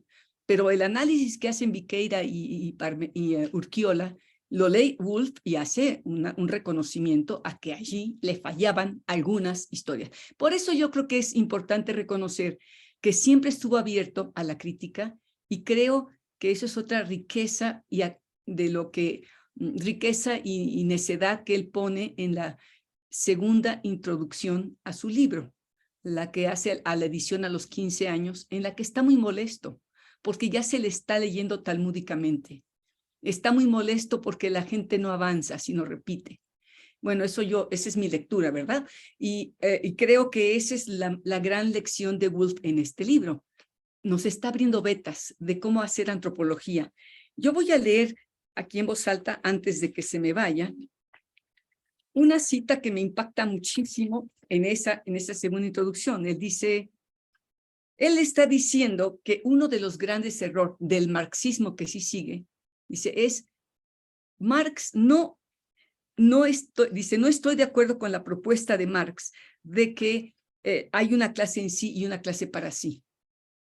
Y la volví a leer ahora y dije, pero verdaderamente es una postura totalmente patriarcal, de discriminación positiva. ¿Quiénes tenemos derecho a decir que la clase todavía no entiende? Entonces, el haberlo leído así me hace reflexionar en este respeto que Eric encuentra en la antropología a las personas de carne y hueso, que es lo que siempre nos dijo: Campo, ¿por qué estar en el lugar? ¿Por qué compartir con la gente? Y a eso es lo que yo creo que está apelando este antropólogo a la historia y a la economía política, con el fin de situar a los pueblos estudiados por la antropología en los campos de fuerza más amplios que generan los sistemas de poder ejercidos sobre el trabajo social. Estos sistemas no son atemporales, se desarrollan y cambian. Esto es lo que nos está insistiendo en el 97, porque no estamos, él siente cierta frustración en la forma en que ha sido recibido el libro. Crítica de que no entendió esto, crítica de que no aquello, pero no la propuesta teórico-metodológica que nos está apelando. Y en ese sentido, siguiendo la propuesta de Julia, yo me puse a tratar de entender qué es lo que más ocupa el libro. Tienes razón, Gustavo, el libro, si uno busca en el índice mismo del original, labor, se lleva las citas, trabajo. No le pone work, le pone labor, ¿no? Y todas las manifestaciones de labor. Te metes a los países concretos que está trabajando y siempre te habla de labor. Labor junto con lo que es la novedad que introduce él, que es cómo lo vas a observar a realizarse en el intercambio de mercancías. Y las mercancías te van a decir mucho si entiendes cómo se producen. Entonces, este es el juego un poco que así como Scott decía, a mí me apela más lo de comunidad, fue donde yo usé más a Eric en Filipinas, en mi trabajo en Filipinas, ¿no? Porque, claro, digo Eric, pero estoy hablando sobre Ángel Palermo y Carmen Viqueira, o sea, y sobre todo Sidney Mintz, que Mintz toma esta beta en su libro sobre Sweetness and Power, y Arturo Barman en El Maíz Bastardo, que van viendo, un libro magnífico, de verdad, ¿eh? El de Maíz Bastardo es otra contribución al nivel de la de Eric, en donde ellos están viendo qué es la mercancía que te va a dejar ver las relaciones sociales de producción, cómo se produce, para qué se produce y a dónde te llevan esas relaciones que tú bien apuntas, Gustavo, de intermediación. Para México, nosotros seguimos leyendo mucho esta lógica de caciquismo, ¿no? Relaciones patrón-cliente. Y patrón-cliente son las que tú estás diciendo, ¿verdad? Y para nosotros, los antropólogos de antropología de aquí, del grupo de trabajo, pues nos da una definición, Eric Woolf, tomada de Marx, de trabajo. Y nos la está recalcando todo el tiempo, ¿no? Y nos dice, por ejemplo, si yo describí a los recolectores y productores de mercancías como agentes del capitalismo, estoy en la página 4 de la segunda edición, así como también presenté a las diversas poblaciones de trabajadores en las empresas capitalistas como asalariados que ponen en venta su fuerza de trabajo en condiciones capitalistas, lo hice porque estaba convencido de que la vida de la gente en todo el mundo era fijada de manera creciente por los mercados capitalistas, incluidos los que ofrecen en venta la mano de obra. Y ese nos lleva a esa parte que tú dices, que es la tercera parte, que es la que más nos apela, ¿no? Para llegar al capitalismo. Esta es la tercera parte con la revolución industrial. Pero dentro de este apartado de llegar al capitalismo, que digo, hay correcciones históricas, todo el tiempo se van a hacer porque seguimos investigando, el 13, ¿no? La sección 13, pues ni hablar, los nuevos trabajadores, ¿verdad? Y sigue con la que tú comentaste. Pero los nuevos trabajadores, fíjense qué temprano lo dice, y ahora pretendemos nosotros que hablamos de los nuevos trabajos. Los nuevos trabajos, como diría Eric Wolf, se siguen reinventando. En cada momento de crisis, en cada momento de movilidades nuevas, se reinventan. Y una cosa que me apela mucho, me encanta en el libro, es cuando él habla, que era lo que ya no pude comentar con Luis Reigadas, pero lo comentaremos en su momento, es cómo el capitalismo se crea en muchos lugares y con características propias. Es lo que los antropólogos hacemos. ¿Cuáles son las formas en que se crea, surge y recrea el sistema capitalista? Y es lo que creo nosotros en nuestras sesiones de los seminarios, nuestro gran grupo de antropología del trabajo, México, Brasil, Scott está Perú, está Bolivia, tenemos, no nada más estamos México y Argentina, están muchos colegas de otras partes de América Latina. Y vamos viendo ahí cómo en cada lógica hay cosas comunes, tal vez por la forma en que investigamos, pero nos deja ver las diferentes manifestaciones culturales, como Eric nos dice, no se nos olvide que la parte material es muy importante y dónde está la mente. Y eso es Elías, que tú mencionabas, ¿verdad? Su profesor Elías le hace ver la importancia de la ideología. Cómo transmitimos las ideas, cómo conformamos y justificamos nuestras acciones. Y eso ya lo trabaja mucho mejor y con una brillantez que deberíamos seguir revisando en su libro Envisioning Power, Figurando el Poder. Entonces yo creo que por ahí le dejo porque lo que sigue es el tema de cómo lo vemos hoy en día, ¿verdad? Efectivamente, muchas gracias a los tres. Repusieron una cantidad de cuestiones que son sumamente importantes. Y entonces yo me voy a permitir como reponer esto, un intento ahí, una improvisación, un intento de improvisación, siempre en relación con las agendas, lo que lo que pretendíamos conversar ahora, tiene que ver con, bueno, los aportes, con qué ideas podemos reponer de Wolf y de los textos, para pensar las agendas, en qué campos de problemas reconocemos la vigencia de su influencia y su perspectiva, y me voy a permitir entonces recuperar 2 o 3 cositas de todo lo que estuvieron planteando, como para también ir también planteando coordenadas y líneas de debate que creo que son riquísimas. Por un lado, pensaba en esto de la importancia de, frente al modo en que estamos pensando, o en que algunas corrientes están pensando estas vinculaciones entre lo étnico, el género, la clase, digamos, entre estas dimensiones que configuran relaciones de poder. Pensaba en la importancia de ponerlo en términos de segmentaciones de un proceso o de una,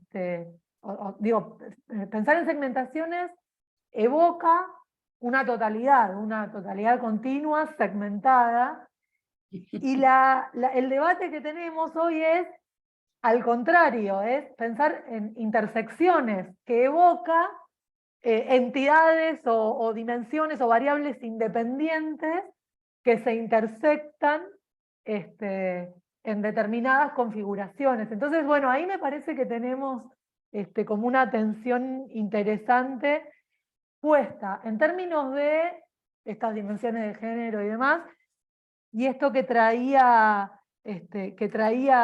Scott en términos de los momentos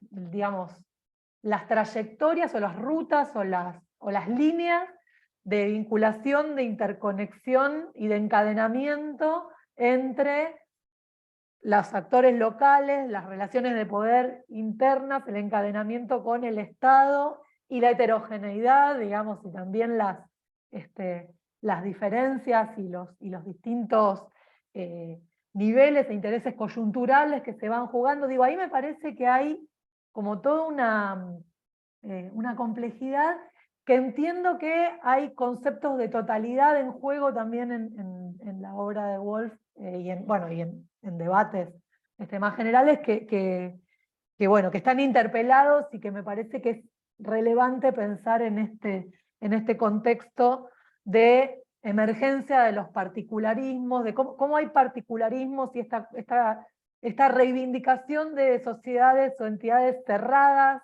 sobre sus propios códigos y sobre sus propias construcciones culturales, aparecen como encarnadas en proyectos políticos y en proyectos de Estado excluyentes y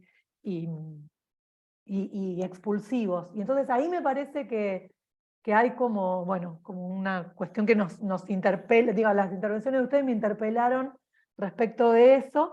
Y lo último que me parecía re importante es esto de las dos, pensar estas dos grandes tradiciones, digo, el pragmatismo y el empirismo sino ahí coadyuvado con el enciclopedismo y esta mirada interdisciplinaria, amplia, histórica de los procesos, ¿no? Que ahí, bueno, esta combinación súper virtuosa, que no es para nada menor en el momento de pensar los problemas. Entonces, con estas cuestiones que me parece que quedan ahí como núcleos para continuar debatiendo, vamos a la última, digamos, al último eje de este conversatorio, que tiene que ver con poder pensar la influencia de Woolf, cómo están pensando ustedes, digamos, la influencia, la vigencia o la importancia de Woolf en el campo contemporáneo. Yo. Voy a ser bastante breve porque solamente quiero hacer 2 puntos, pero quiero dejar tiempo suficiente para cuestiones de los otros también.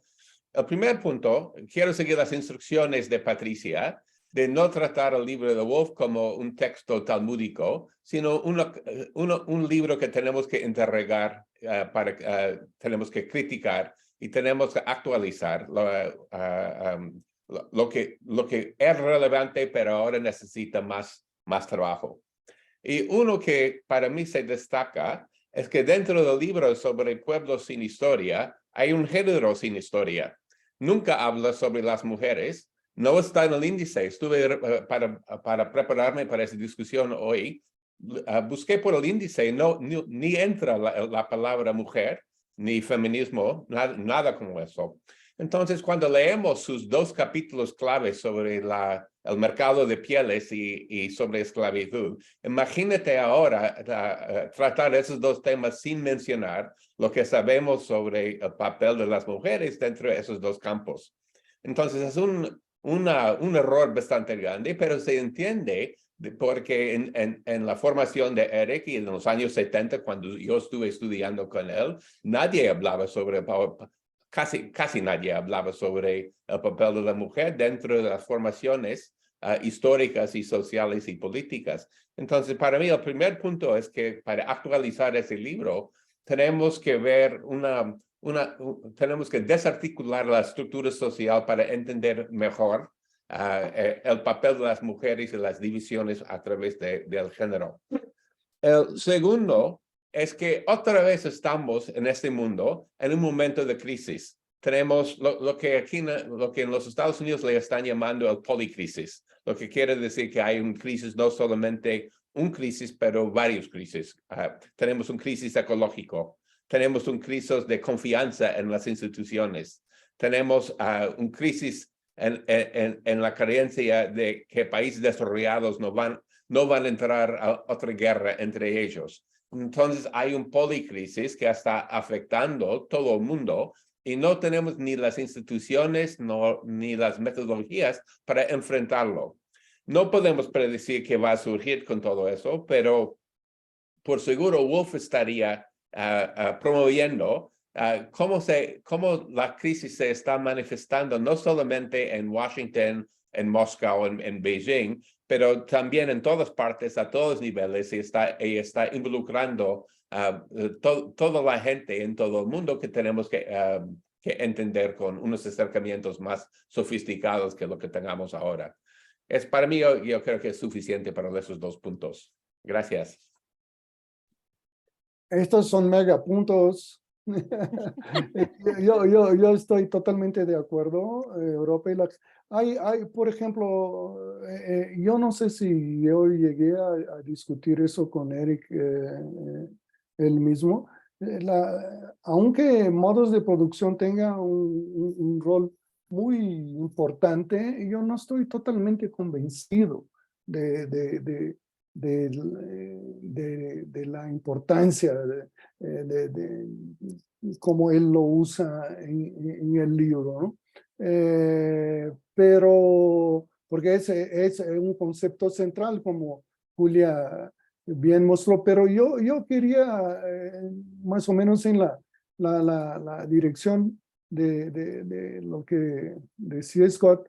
Y Hernán, háceme acordar de nuevo porque yo, tú sabes, voy ya y me olvido del tiempo. Gracias por hacerme acordar. Yo creo que también es un libro sobre la construcción histórico-antropológica de la modernidad capitalista. En este sentido, es una intervención amplia, muy amplia. El libro promueve una intervención. Tan es que nosotros todavía estamos hablando de él, que va más allá de la antropología, sobre cómo llegamos a este punto, pero el punto es el principio de los años 80. Nosotros estamos 40 años después.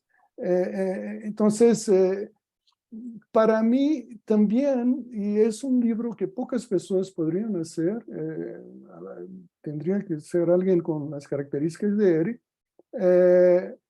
porque y casi ya no se hace y casi ya no encontramos, si es que encontramos personas capaces de hacer este libro, y eso es lo que me preocupa, ¿no? Que representa una antropología que casi ya no se hace.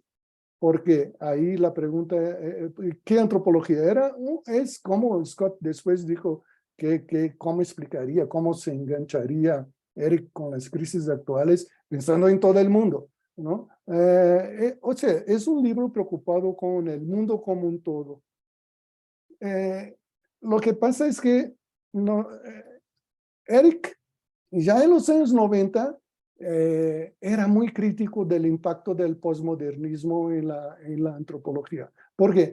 Porque el posmodernismo va a atacar la idea de totalidad. Y la idea de totalidad es una idea central en el marxismo y en varios estilos de antropología, especialmente los más clásicos.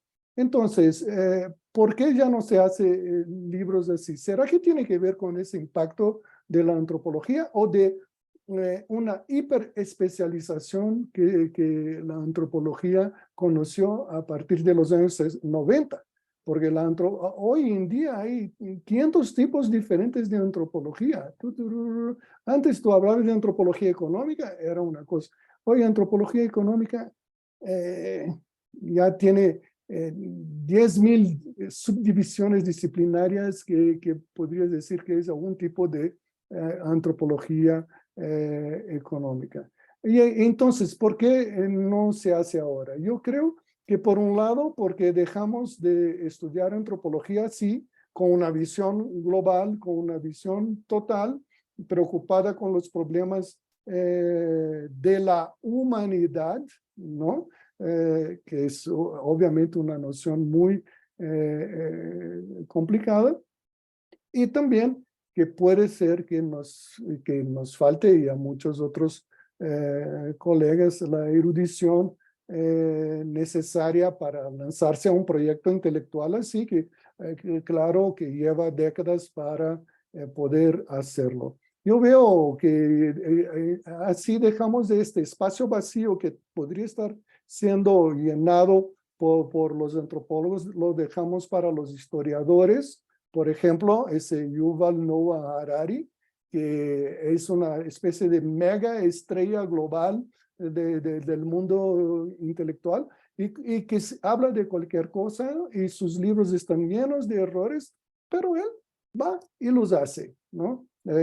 Muchos colegas que por ahí podrían tener cosas más interesantes para hablar sobre de dónde venimos, dónde estamos y para dónde vamos, no tienen la osadía de Harari, ¿no? Y también biólogos como el Jared Diamond con su famoso libro, ya tiene algunas décadas, que unos 20 años, germes, cañones, no sé cómo, no, ya no me acuerdo el nombre, fue un súper éxito. Hay algunas excepciones, la gente que trabaja con la cuestión del calentamiento global, yo pienso en el trabajo, pero no es tan así, pero sí están pensando en macro problemas que son problemas de la humanidad, ¿no? Sin dejar de pensar la discusión del antropoceno, del capitaloceno, lo que sea, que son los trabajos de Thomas Eriksen, que es un colega noruego que trabaja en la Universidad de Oslo, y hace poco tiempo el libro de David Graeber y David Wengrow, que hace un esfuerzo. Todos tienen problemas, estos libros todos tienen problemas, pero lo que me interesa es entrar, de no dejar ese espacio de la discusión global, amplia, de hablar del mundo como un todo, vacío, sin antropólogos. Porque que el momento en que fue escrito el libro, como ya lo dijo muy bien Scott, es muy diferente. Nosotros, en primer lugar, estamos en un mundo posguerra fría. Claro que Eric vio el mundo posguerra fría, ¿no? La Unión Soviética termina en 1991, pero y vio el comienzo de la hegemonía de la era digital. Scott ya habló que la cuestión de género obviamente no está, y hoy sería imposible no estar. Y también es un libro que ya estaba más o menos anunciado desde los años 70, 80, que tampoco se interesa y no podía interesar porque no hacía parte de problemas calientes en ese entonces, que para nosotros hoy es el problema de la crisis climática. Y ahora ahora no, porque en realidad eso ya estaba, ¿no? Ya se veía desarrollándose, y con eso termino, que son las tensiones interimperialistas, ¿no? Que Scott también se refirió. En realidad tiene todo que ver con los cambios del sistema mundo, con la decadencia del imperio americano, y Estados Unidos reacciona de una manera bastante dura. Es una proxy war lo que tenemos en Ucrania, en realidad es una guerra entre dos imperios, el imperio ruso y el imperio americano, usando la OTAN como frente, y con China mirando todo, ¿no? Entonces, realmente es un mundo muy diferente al mundo de 1982, y lamentablemente no tenemos a Eric que pudiera escribir una otra cosa ahora, pero yo pienso que sí tenemos que hablar sobre esto, a ver, porque obviamente es un proyecto intelectual, repito, de varias décadas. Si colegas nuestros más jóvenes se interesan por hacer ese tipo de inversión, y entrar con una mirada antropológica a las grandes discusiones de nuestro tiempo, que creo que es algo más que necesario. Bueno, y con eso paro aquí. Y yo paso a tomar la palabra. Gustavo, fíjate, yo iba a empezar hablando de Erikson, efectivamente, ¿no? Y qué bueno que lo mencionaste, porque Europa y la gente sin historia tiene 3 ediciones. Estamos en la tercera. La última se hizo con la introducción de Thomas Erikson. Él hace un prefacio muy interesante a la tercera 2010, que se acaba de publicar ya en español en forma electrónica por Fondo de Cultura Económica. No Vale sabía. la pena. Por eso te digo, porque acaba de salir y porque el Fondo de Cultura me habló y me dijo, mira, hay que promover este libro electrónicamente. ¿Ok? Entonces, ya está traducido Erikson y me dieron la oportunidad de revisarlo. Curiosamente, apenas lo leí, ya con esto en puerta. Él le llama a su introducción un libro para el siglo XXI. ¿Sí? Y lo explica muy bien, lo escribe, por supuesto, desde Oslo, donde él radica. Y esta traducción que la vemos salir en español en el 22, yo no la conocí en el 2010, curiosamente tampoco supe de la edición tercera en inglés, ¿no? Pero lo que él nos está diciendo, y se los invito mucho a leer, él habla de este 1991, Palermo y Cappagrossi le dan el 92 como el parteaguas en el Tratado Latinoamericano de Antropología, la misma fecha, y como esa es una fecha que nos da una alerta nueva a qué va a pasar con el sistema capitalista, ¿no? Y empieza ya él a darnos, lo que tú estabas diciendo, hints, ideas de qué es lo que se está observando. No que sean los nuevos temas, porque si uno revisa lo que él propone, son los mismos temas, sobre todo del final del libro, de lo que tú comentaste, Gustavo, de lo que estaba diciendo Scott, todas estas reconfiguraciones y tensiones del movimiento de capital. Y entonces yo me preguntaba, ¿movimiento de capital o movimiento de personas? Las personas se han vuelto mercancía. Este movimiento que Eric menciona de los chinos y de los japoneses, todos estos italianos, estos movimientos que él menciona, los vuelve a uno a observar en el presente y sigue, pero sí se mueve ya las personas como mercancías, lo mismo que yo estoy investigando en La Paz, Baja California Sur, mexicanos, indígenas, movilizados como ganado. Tú hablabas de racismo, pues yo le llamo mejor racialización, porque no son otra raza, pero esta racialización de la persona, esta manera de discriminarla por su fenotipo, por su forma de moverse, que es lo que he visto cuando los meten a las cárceles, cómo escogen. Esto ya lo está manejando muy interesantemente. Veamos la agenda que propone Erikson, es interesante, y superémosla.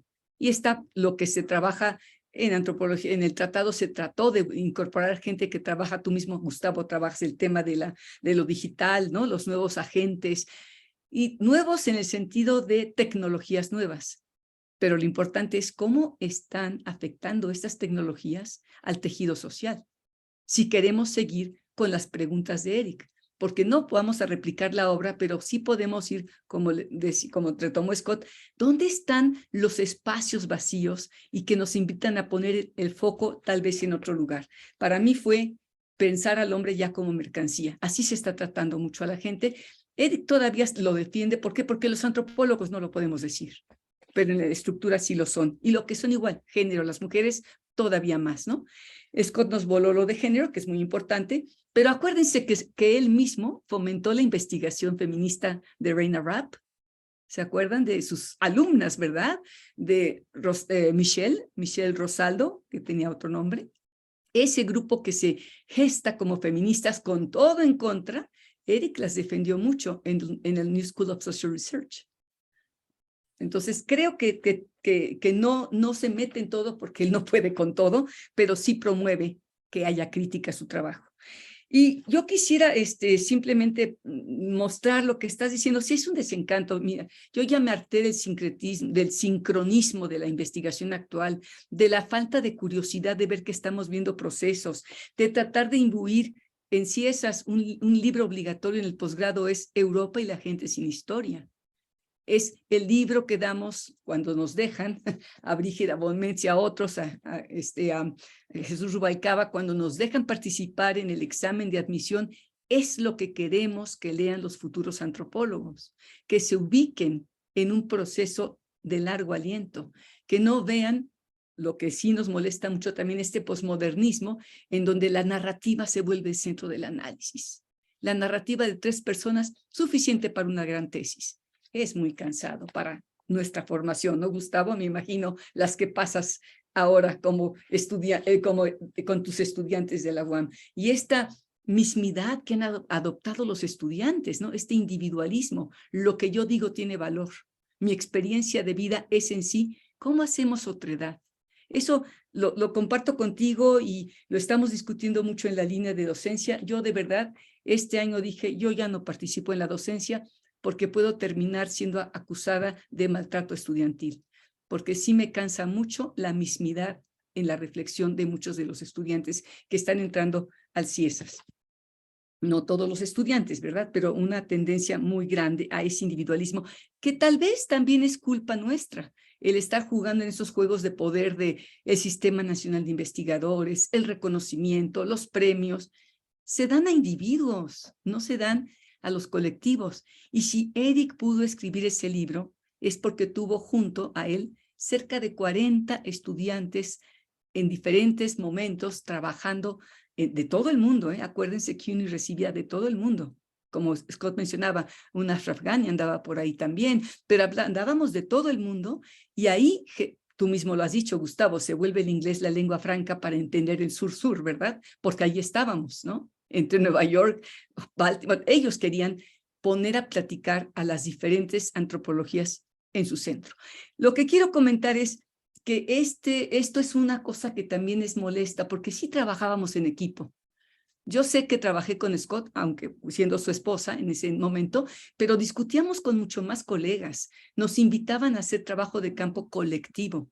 En México por lo menos 2 personas y siempre con reuniones como en la que conocí a Eric Wolf, en donde discutíamos resultados de investigación, que es lo que yo promuevo en este seminario tan latoso ahora que tenemos tan interesante, tan fructífero que tenemos en el grupo de trabajo de nosotros, ¿no? Y solo en ese intercambio de los nuevos datos vamos dando cuenta de la diferencia. Pero bueno, para dejar que cierren los colegas, yo quisiera nada más volver a leer esta cita porque me sigue intriga, y ¿te acuerdas, Gustavo, que yo trato de entrar a cultura con poco éxito? Porque la formación es materialista, ¿no? He tratado de retomar este espíritu de Wolf cuando dice que todas las ciencias sociales, incluida la antropología, están a caballo entre 2 realidades, la del mundo material y sus transformaciones humanas, debido a la técnica y a la organización, y a la de los esquemas del conocimiento organizado y operaciones simbólicas aprendidos y transmitidos entre los seres humanos. Esto es lo que va a llevar, creo yo, que no lo hemos conciliado, que Wolf trata de conciliarlo, ya muy enfermo, ya muy avanzado, ¿te acuerdas? El cáncer, y muy apoyado por Sydell Silverman, una gran pensadora, una gran amiga tuya también, que en paz descanse, una mujer brillante, que le fomenta a resolverlo en este libro Envisioning Power, que le dice, bueno, vamos a tratar, Eric, hazlo. Y ahí está, eso es lo que yo decía, sentarme ahí a ver cómo trabajó con cada uno de los 3 sistemas que él dice, me acerco a estos 3 porque los conocí. Conocí muy bien México y entendí el México prehispánico como una configuración diferente tributaria, por la influencia de Ángel Palermo y por supuesto de John Murray, y con la mirada de David Fogel. Y el de parentesco, porque es donde hizo su estudio de investigación de campo, ¿no? Él conocía eso lo conocía y se pone y se va hacia adentro, a hacer historia. Y el que vivió de carne y hueso, que fue el fascismo, contra el que peleó, ¿no? Entonces, creo que eso a mí me apela y nos debe apelar a todos a revisar también Envisioning Power como un ejercicio, pienso yo, no acabado, intentando de entender el papel que juegan las ideas, la ideología, que a ratos le llaman cultura, pero esas ideologías que, como él dice al final del libro, y eso es para mí lo más importante tal vez, son contradictorias. Vivimos, cuando hablamos, en un mundo de incongruencias. Lo que decimos que debe ser no es nada a lo que hacemos. Lo que vemos en las localidades que trabajamos también están llenas de incongruencias. Solo el estar un periodo largo en el lugar nos permite ver cómo la primera entrevista está relacionada con lo que la gente cree que debe comunicarnos porque somos los de afuera. Cree que es lo que vamos a entender y lo que vamos a llevar. Te quedas un mes más y es otro lo que estamos viendo y lo que estamos dialogando. Te quedas un año y es otra cosa, como lo comentaba Scott, lo que está viviendo y dialogando. Entonces, el estar en un espacio diferente es importante, nos abre puertas. A mí me enseñó muchísimo Filipinas. Tal vez aprendí más de mi país desde Filipinas que desde mis investigaciones en México. Y me da otra edad, pero yo siento que el individualismo va tomando cuerda, los méritos, la falta de empleo para nuestros jóvenes exalumnos, la dificultad para publicar, y publicar rápido mucho porque el currículum, entre más gordito, más oportunidad de trabajo tenemos. Y esa situación de crisis también en nuestra disciplina, que siempre está en crisis, como diría Esteban Crotz, esa crisis, ¿por qué? Porque estamos viviendo en carne y hueso también las desigualdades, con mucho más fuerza de lo que fue para nuestra generación, la de Scott, la tuya y la mía, ¿no? Bueno, nuestra generación, Gustavo, tuvimos muy rápido oportunidades de empleo, de que se nos diera la voz, y eso ya no está. Entonces, ¿qué posibilidades tienen los jóvenes de trabajar al pasito que trabajó Eric Wolf? Al pasito mismo que yo produzco poco porque me molesta no hacer historia, me molesta no ver procesos y siento que mi trabajo está absurdamente incompleto. Entonces, son cosas que creo que tenemos que ver también así, los nuevos actores sociales de nuestra disciplina. ¿Por dónde vamos, verdad, Gustavo? Y reconocerlo, entenderlo, porque sí, la interseccionalidad es totalmente sincrónica. Totalmente. ¿Ok? Eso que estaba apelando Julia, sí, es del momento. Y no estamos tratando de ver desde cuándo está presente y cómo explicamos las cosas con conocimiento muy viejo. Lo comentaba un día con Scott. Cosas como la antropología, decía Ángel Palermo, crea cultura. Y esa cultura que se crea, tardamos mucho tiempo en digerirla y poder ver el nuevo cambio. Y ahí seguimos haciéndonos bolas sin tratar de entender que estamos viendo un pedacito del proceso y ser conscientes de lo poquito que aportamos en este gran mundo. Pero sí quisiéramos que hubiera más Eric Wolfs, ¿verdad? Ni hablar. Bien, finalmente se nos coló la crisis en el... Empezamos acá, creo, con esta tarea que nos había dado Scott de empezar a pensar cómo vería Wolf las crisis. Bueno, se ha colado en nuestra propia, en este intento de dar cuenta de nuestra propia situación en la producción. Teníamos el compromiso de terminar a las 20 con la reunión. Lamentablemente nos van a quedar miles de puertas abiertas, de ideas para seguir debatiendo.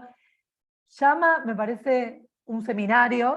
Wolf pide un seminario, voy a decirlo. Y ahí comprometamos entonces al GT a poder viabilizarlo, porque digo, se trajeron todos los textos, todos los aportes, y creo que bueno, necesitamos mucho pensar esta aproximación que propone, o estas líneas de aproximación que propone Wolf, pensarlas críticamente y ajustar entonces ahí, en quizás no un Wolf, sino un Wolf colectivo para producir alguna mirada antropológica sobre los procesos contemporáneos. Muchísimas gracias a todos y a todas. Hernán, te dejo el cierre, la frutilla del postre, y hasta pronto. Gracias, Julia. La verdad, una organización hermosa de la actividad. La verdad que es una actividad que pensó Julia, las preguntas, y estuvo bueno porque como cada uno de ustedes fueron acercándose a Eric Wolf, Es decir, ver al humano, a la persona, ¿no? Y eso siempre es súper interesante de nuestros maestros y nuestras maestras, ¿no? En la revista latinoamericana de Antropología del Trabajo tenemos una sección que se llama Contribuciones, y que nos permite también poder acercarnos a nuestros maestros y maestras desde una mirada de su producción teórica y de una mirada de su vida misma. Y eso también es interesante porque la vida misma de cada uno, de dónde produce, cómo produce, sus experiencias vitales, también van acercando a un investigador o investigadora a determinadas problemáticas. Y esto es importante también poder conocerlo y saberlo.